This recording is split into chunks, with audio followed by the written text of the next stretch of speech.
오늘 11월 맞이해서 한 번 더 모셨습니다. 박수. 반갑습니다. 본격적인 시황이나 업종을 여쭤보기에 앞서서 세무사님이 그동안 어떻게 지내셨는지 근황에 대해서 한번 여쭤보려고 해요. 어떻게 보내셨어요? 근황 토크인가요? 네, 간단하게 근황 한번 말씀을 해주시면 감사하겠습니다. 저는 늘 똑같은 일을 하고 있기 때문에요. 음. 별다른 일이 없습니다. 아침에 일어나서 미국 증시 확인하고 국내 증시 3시 반까지 하고 끝나면 또 제가 운영하는 회사 일들을 하고 있기 때문에 비슷비슷한 일을 하고 열심히 살아가고 있습니다. 네. 만약에 뭐 새로운 일을 시작한 거를 굳이 꼽는다면 제가 어떻게 책을 한 3권 정도 냈는데요. 또 내셨어요? 기존 책을 3권을 냈는데 새로운 4번째 책을 지금 차트 책을 지금 구상해서 집필 중에 있습니다. 열심히. 저도 뭐 개인적인 얘기지만 세무사님 그때 방송 듣고 차트 돌려보기를 매일매일 하고 있는데 되게 도움이 엄청 많이 되더라고요.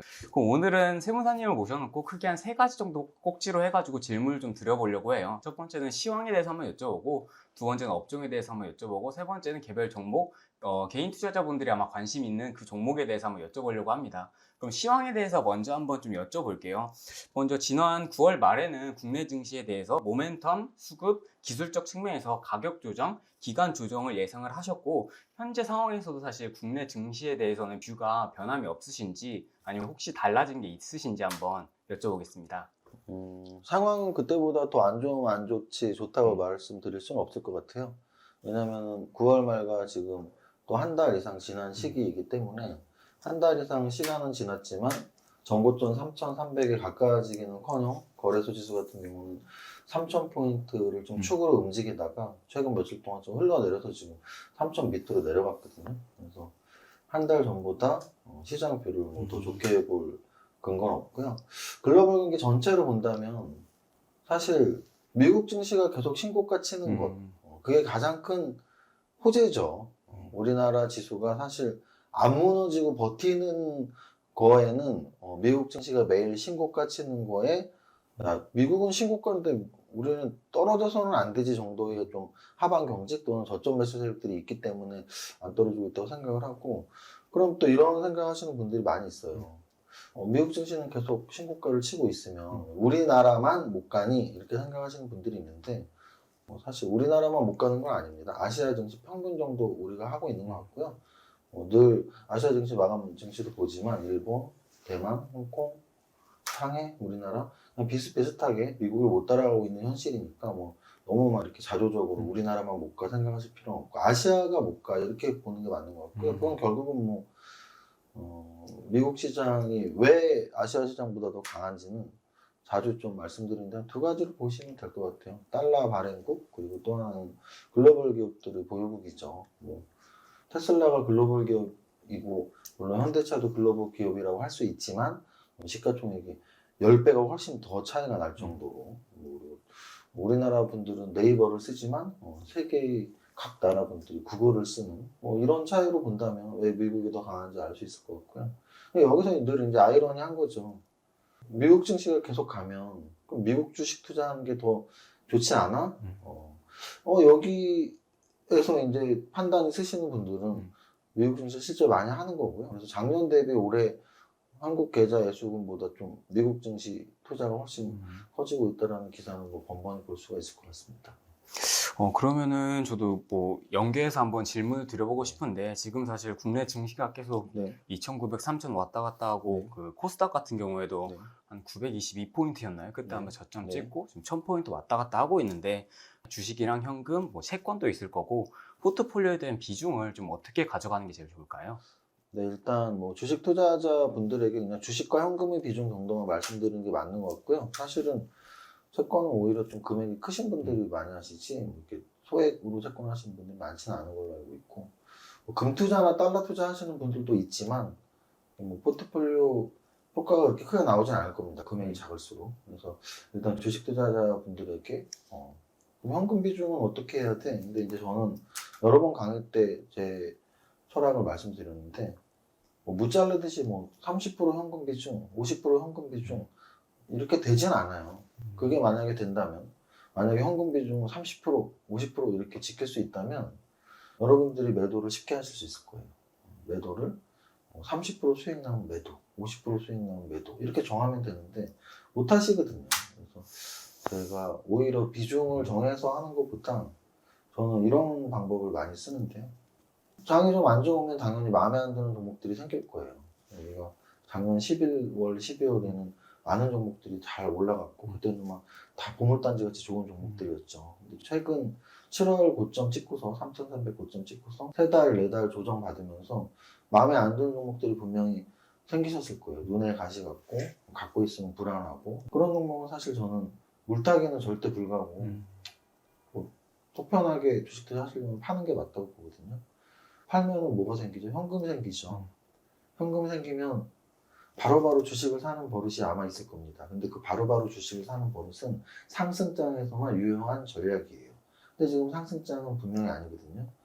상승장이 왜 하느냐면 7월 고점 찍고 지금 4개월 이상 고점을 못 돌파하고 있어요. 그래서 물론 아직 상승장이 끝났다라고 100% 끝났다라고 말씀드리긴 힘들지만 요런 추세라면 연말까지 이렇게 흘러가고 내년 초까지도 정고점을 돌파 못한다면 상승장은 끝난 거죠. 왜냐하면 원래 상승장과 하락장은 대천점과 대바닥을 보면 되는데 고점을 돌파하지 못한다면 당연히 대천점을 찍었다는 얘기거든요. 그래서 상승장이 아니라면 좋은 종목이 눈에 별로 안 띌 거예요. 좋은 종목이 별로 눈에 안 띄면 그럼 현금 갖고 있으면 돼요. 현금 비중이 자동적으로 늘어나겠죠. 그래서 저는 요즘 같은 장은 이런 기법으로만 쓴다 하더라도 아마 평균적으로 현금 20, 30% 비중은 유지하고 있으실 거다. 왜냐하면 급하게 사실 필요가 전혀 없는 장이고 계좌에서 마음에 안 드는 종목은 좀 쳐내야 되는 장이기 때문이죠. 네, 감사합니다. 그럼 이제 두 번째로 업종에 대해서 한번 여쭤보겠습니다. 사실 지금 최근에 시장에서 가장 이슈인 게 메타버스라고 생각을 해요. 뭐 맥스트나 자이언트 스텝뿐만 아니라 이번에 페이스북도 사벽을 바꿨잖아요. 네. 그리고 뭐 메타버스 ETF들도 사실 주가 흐름이 굉장히 잘 가고 있는데 이 메타버스 산업군에 대해서는 어떻게 생각하세요? 메타버스 좋아요. 이건 사실은 뭐 너무나 당연한 시점입니다. 너무나 당연한 시점. 오늘보다 훨씬 빨리 올 봄에 또는 여름에 이렇게 읽어내셨어야 하고요. 저는 읽어냈어요. 그 이유는 제가 올해 연초부터 종이신문을 봤는데요. 종이신문 저는 이렇게 제목만 보거든요. 제목. 그래서 그 내용 글자까지 다 보려면 하루 종일 걸립니다. 면이 워낙 많기 때문에 요즘에. 이게 제목만 보는 이유는 제목만 봐도 시대의 흐름을 좀 알 수 있거든요. 제가 올해 양대 경제신문 있죠. 가장 많이 봤던 제목들이 ESG랑 그리고 메타버스 그리고 전기차예요. 여러분들이 뭐 전기차는 꼭 올해뿐 아니라 작년, 재작년에도 테마가 있었다고 친다면 사실 ESG도 마찬가지죠. 환경, 아니면 재생에너지 이쪽도 역시 당연히 올해 있었던 테마예요. 말만 바뀌었을 뿐이지. 근데 메타버스는 정말 올해 처음 봤거든요. 특히 우리나라 투자자들에게는 로블록스가 상장될 때부터 좀 더 이슈가 됐었고요. 경제경영 서적을 주식책을 3권 쓴 사람으로서 매일 체크를 하는데 올해 연초부터 메타버스 관련 책들이 굉장히 많이 나왔습니다. 그래서 그런 여러 가지 생활 속의 종목 발굴 또는 뭐 미국에서 로블록스의 상장 이런 여러 가지들에서 우리 봄이나 여름쯤에 메타버스 테마를 분명히 픽을 할 수 있었고요. 근데 이제 그게 언제까지 가느냐의 문제죠. 근데 언제까지 가느냐의 문제에서 오늘 시점에라도 저는 하루 이틀짜리는 당연히 아니고요. 한 달, 2달짜리도 아니고요. 수년간 간다고 거의 확신을 하고 있습니다. 그 이유는 아마 비판을 한다면 이렇게 비판하겠죠. 이거 뭐 수익 나 지금? 뭐 이런 거겠죠. 테슬라가 똑같은 비판을 사업 초기에 받은 거죠. 적자를 수년간 하면서도 주가는 10배, 100배, 1000배까지 뛴 거란 말이죠. 그래서 제 생각에는 글로벌 기업, 탑10 기업인 페이스북이 사명을 이렇게 돌려서 만든 것도 아니고 아주 직설적으로 메타 이렇게 바꿨다는 건 메타버스의 미래를 페이스북은 거의 확신을 했다는 얘기고요. 그런 여러 가지 정황으로 봤을 때 메타버스는 굉장히 오래갈 재료이기 때문에 여러분들이 계속 좀 관심을 가지실 필요가 있는 거의 탑3 성장 산업 중에 하나다 뭐 이렇게 보셔도 무방할 것 같습니다. 네, 말씀 감사합니다. 저도 메타버스 관심이 많은데, 그럼 이와 연계해서 사실 메타버스랑 NFT랑도 연관되는 면이 없지 않아 많이 있는 것 같아요. 뭐, 한국 주식으로 따지면 사실 하이브나 뭐 서울옥션, M게임 이쪽이 사실 시장에서 관심도 많고 주가 흐름도 되게 잘 가고 있잖아요. 그러면 NFT 쪽도 똑같이 좋게 보면 될지 아니면은 혹시 어떻게 봐야 될지 세무사님의 뷰는 어떠세요? 이게 이제 어떻게 보면은 또 가상화폐랑 다 연결이 되어 있는 거기 때문에요. 조심스러운 부분이 있죠. 왜냐면은 우리나라에서 좀 약간 보수적 투자가들 또는 투자가 아니더라도 시대의 흐름에 좀 보수적으로 접근하시는 분들은 과거에 논쟁이 진짜 많았죠. 가상화폐가 투자 대상일 수 있냐. NFT도 결국은 가상화폐란 말이죠. 토큰이잖아요, 토큰. 대체 불가능 토큰. 그래서 그렇게 봤을 때 저는 사실 제가 운영하는 유튜브에서 가상화폐 라이브 방송을 일주일에 한 번씩 했을 정도로 저는 뭐 비트코인 또는 이더리움 투자를 직접 하고 있고요. 아까 말씀드렸던 봄, 여름쯤 때부터 몇몇 NFT 관련 코인들이 눈에 들어오더라고요. 그래서 그것들에 대한 투자도 했었고 실제 최근 들어서 그 코인들이 굉장히 큰 상승률을 보이고 있습니다. 그래서 여러 가지로 봤을 때 NFT도 역시 시대의 흐름 중에 하나라고 저는 보고 있고요. 그 이유는 이제 비트코인, 이더리움에 어디에 쓰임이 있어 했을 때 좀 이게 기술적으로 좀 이해가 좀 안 가는 부분들이 많이 있는데 저도 공학도가 아니기 때문에.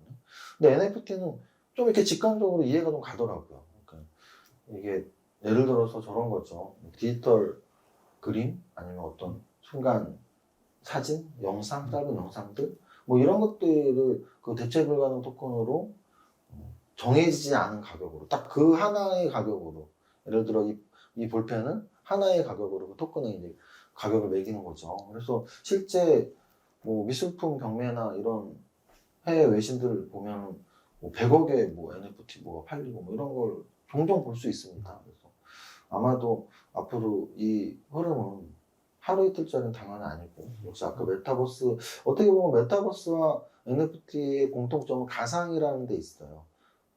메타버스가 가상의 공간을 말한다면 NFT는 가상의 화폐인 거죠. 그래서 그 가상의 공간, 가상의 화폐 이 두 가지가 결합이 되는 그런 시너지들이 계속 나오고 있는 거고요. 그러면 이런 가상의 공간, 가상의 화폐가 가장 적합한 업종들이 뭐가 있냐 해서 이제 우리는 최근에 상승했었던 게임이나 엔터로 생각하면 돼요.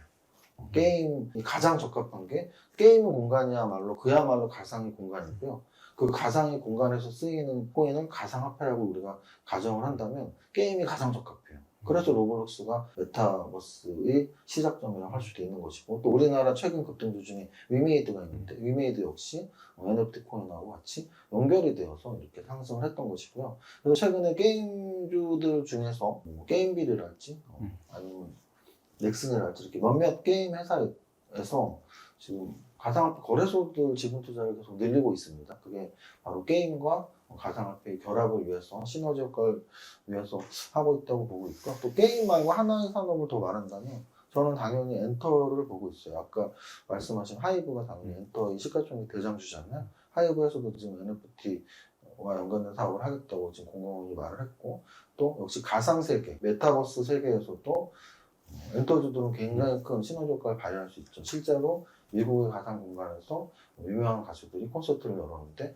오프라인에서 뭐 이 공간적 제한 때문에 뭐 1000명밖에 못 들어간다면 가상 공간에서는 100만 명이 들어가서 볼 수 있는 거죠. 그래서 게임 산업과 엔터 산업이 제가 생각하는 NFT 그리고 이 메타버스라는 가상 화폐, 가상 공간과 가장 시너지 효과가 있는 산업이 아닐까 생각합니다.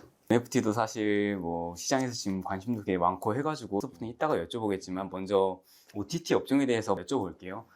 지금 넷플릭스에서 오징어 게임 혹시 보셨나요? 봤습니다. 오징어 게임이 지금 미국에서도 계속적인 인기를 끌고 있고 전 세계적인 현상으로 좀 일어나고 있잖아요. 뭐 최근에 있었던 마이네임이라는 드라마도 그렇고 앞으로 있을 지옥 그리고 지금 우리 학교는 이런 대작 방향도 많이 남아 있는데 OTT 업종은 혹시 어떻게 보시고 그에 대한 대장주들 뭐 대표적으로 스튜디오 드래곤이랑 제이 컨텐츠리 이쪽은 혹시 어떻게 보시는지 한번 여쭤봐도 될까요? 네. 아까 살짝 말씀드렸지만 저는 게임 산업 그리고 엔터 산업을 굉장히 성장 산업으로 보고 있고요. 그거는 가상화폐, NFT 그리고 메타버스와의 결합 시너지가 가장 크기 때문에 그런데 이제 그 중에서 우리나라 엔터 산업은 크게 두 축으로 나눌 수가 있죠. 가수들이 포함되어 있는 기획사, 그리고 이제 영화 드라마를 만드는 제작사. 그러면은 기획사는 당연히 상장업체 중에서는 하이브, 그리고 기획 3사가 있죠. YG, SM, JYP. 근데 이제 기획사 쪽 말고 이제 드라마 제작 쪽은 사실은 최근 들어서 상승 추세를 계속 유지를 하고 있는 상태였어요. 그 이유는 뭐 메타버스다, 방금 질문하신 OTT 때문이었죠. 그래서 우리나라에 5년 전, 10년 전만 해도 그 넷플릭스 한 10년 이상 된 것 같은데, 왜냐면 외국에서는. 근데 이제 우리나라에서는 한 1, 2년 이제 막 선풍적으로 들어온 거 한 2년 전부터인 것 같은데요. 그래서 넷플릭스라는 세계 1위 OTT 업체가 또 우리나라에도 들어오면서 또 더 가까워진 거죠, 넷플릭스에 대해서. 그래서 아, 이게 진짜 세계 사람들이 보는 플랫폼이구나. 또 그 넷플릭스에 공급을 하는 드라마, 영화 업체에도 관심을 많이 갖게 됐고요. 거기에 추가로 이제 디즈니 플러스가 들어왔죠. 그래서 OTT 업체들이 계속 성장을 하고 있기 때문에 당연히 이 OTT에 들어가는 드라마 제작, 영화 제작하는 제작사들을 관심을 가질 필요가 있고요. 또 하나는 OTT 업체의 세계화의 문제만이 아니고 한류까지 생각한다면 더더욱 그렇습니다. 우리나라가 드라마나 영화를 못 만든다면 넷플릭스가 아무리 세계 사람들이 보는 거라도 아무 영향이 없겠죠. 우리나라 드라마 제작하는 회사가. 저런 것 같아요. 저는. 이게 계속 누정이 되고 있다, 한류가. 그래서 예를 들어서 실패는 했지만 JYP의 원더걸스가 미국에서 굉장히 정착하려고 노력했다는 건 다들 아는 에피소드들이잖아요. 그래서 한국 활동을 포기하고 갈 정도로 미국 시장에 좀 진출을 하려고 했던 그런 노력들이 그 다음에 싸이의 성공으로 이어졌고, 또 싸이의 성공이 어떻게 보면 BTS까지 연결이 된 게 아닌가 이런 생각도 들고, 또 BTS라는 보이그룹이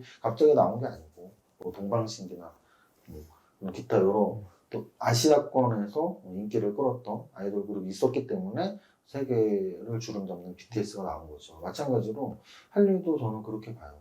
동남아시아에서의 대장금 히트 또는 일본에서 겨울연가가 정말 폭발적인 인기를 끌었죠. 윤사마 할 정도로. 또는 중국에서 김수현 씨나 전지현 씨, 뭐 가장 최근은 송중기 씨 태양의 후예나 뭐 이런 드라마들이 중국 아시아권에서 굉장히 성장을 많이 했었던 거죠. 근데 이제 나아가서 한계가 있는 거죠. 이게 마켓의 크기란 말이죠. 우리나라에서만 성공하는 것과 아시아에서만 성공하는 것과 세계에서 성공하는 것은 마켓의 크기가 다르기 때문이에요. 그런데 아시아권까지만 해도 그런가 보다 했는데 세계에서 먹히는 거죠. 1차적으로 먹혔던 건 기생충이었죠. 그래서 기생충이 아카데미 상을 휩쓸 정도로 세계 시장에서 일단 인정을 받았고, 근데 넷플릭스에 들어갔던 드라마들 중에 사실 오징어 게임이 처음이 아니고 킹덤이라는 드라마가 1차적으로 히트를 많이 쳤었죠. 그래서 킹덤 때문에 양방 각도 막 쓰고 뭐 그랬다는데 외국 사람들이 그럴 정도로 킹덤이 좀 히트를 쳤고, 이번에 이제 오징어 게임 넷플릭스 역사상 가장 높은 뷰를 갱신할 만큼, 또 넷플릭스 사장이 오징어 게임 추리닝을 입고 인터뷰를 할 만큼 대박을 친 거죠. 그럼 여기서 이게 끝이야? 아까 제가 지금 길게 말씀드렸던 이유가 당연히 끝이 아니기 때문에, 누적이기 때문에 길게 말씀드린 거예요. 이런 여태까지의 한류의 역사의 그 시간들이 누적이 됐다는 얘기는 앞으로 제2의 오징어 게임 또는 제2의 기생충, 제2의 BTS가 분명히 나온다는 얘기고요. 당연히 우리나라 엔터 산업에 충분히 관심을 가져야 되지 않나 생각을 합니다. 네, 감사합니다. 그럼 이번에는 업종을 좀 바꿔가지고 원전 이야기를 좀 해보고 질문을 좀 드려보려고 해요. 대표적으로 한전기술을 포함해서 뭐 두산중공업, 한전 KPS 등과 같이 원전 주식들을 굉장히 많이 시장에서 반응을 하고 있고, 뭐 이에 대한 뭐 이유로는 뭐 중국에서 원전을 150기 건설을 한다, 그리고 탄소 중립의 역설이다, 이런 얘기가 계속적으로 시장에서 나오고 있는데, 과거에는 아마 구독자분들도 다들 아실 거예요. 신재생 에너지, 뭐 CS윈드나 하나솔루션 이쪽이 관심을 굉장히 많이 받았었거든요. 저도 이건 개인적으로 궁금한 건데, 원전 주식과 신재생 에너지 주식 이 두 가지는 어떻게 보는 게 좋을까요? 일단은 어쨌든 시대의 흐름이죠. 원전이 최근 좀 핫해진 거는 저는 두 가지로 보는데요. 국내외적인 문제라고 봅니다. 일단 국외적인 문제는 당연히 유가가 굉장히 높아졌죠. 유가 상승이 되면은 어쨌든 간에 대체 에너지가 있어야 되는데, 풍력과 또는 뭐 태양광 에너지 이쪽 신재생 에너지 쪽의 단가가 이제 맞춰지지가 않는 거죠. 그래서 어찌 보면 방금 말씀하신 세계 각국에서 원전 에너지에 대한 재평가죠. 왜냐하면 과거에 다 탈원전 분위기였는데 다시 원전 분위기로 가고 있는 거죠. 그래서 국외적인 분위기는 방금 말씀드린 것처럼 국제유가가 너무나 상승했는데 신재생 에너지 쪽보다 원전이 지금 재평가를 받고 있는 수준이다. 각국에서. 두 번째 이제 국내적인 문제인데요. 이 대선이 이제 내년 3월인데 대선을 앞두고 이제 양당의 공약들이 분명히 나올 텐데요. 국민의힘 같은 경우는 원래 원전을 오히려 장려했던, 그런데 반대로 이제 현재 정부인 더불어민주당 같은 경우 탈원전 시대를 열어서 원전을 이제 좀 제한시켰던 이런 정책의 차이가 있습니다. 그래서 이런 정책의 차이 때문에 오히려 사실 이슈가 몇 달 전부터 되고 있죠. 그래서 과연 앞으로 원전을 어떻게 할 거냐.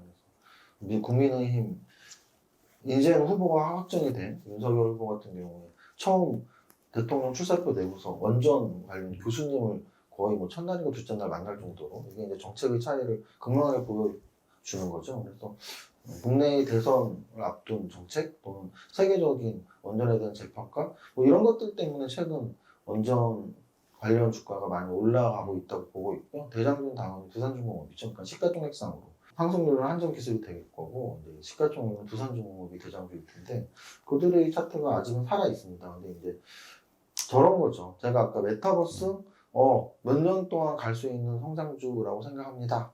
또는 게임 몇 년 동안 갈 수 있는 또는 엔터 한류 계속 될 것 같아요. 라고 했다면 원전은 저는 그렇게 길게 보진 않습니다. 지금 국제유가가 너무 올랐고 국내에서는 정책 관련주로서 좀 상승의 효과가 좀 있었기 때문에 길게 보진 않고요. 좀 약간 단기적으로 보고 오히려 방금 말씀하신 원전 대 신재생 이렇게 본다면 결국은 더 길게 봐야 될 거는 신재생이라고 저는 생각을 해요. 결국은 지구를 살리자로 갈 수밖에 없기 때문에 신재생이 좀 더 짧게 5년, 10년이 아니고 몇십 년으로 본다면 풍력이나 태양광 쪽으로 가는 게 맞겠죠. 근데 지금 당장 원전주가 각광받는 이유는 제가 말씀드린 그 정도일 것 같습니다. 네, 알겠습니다.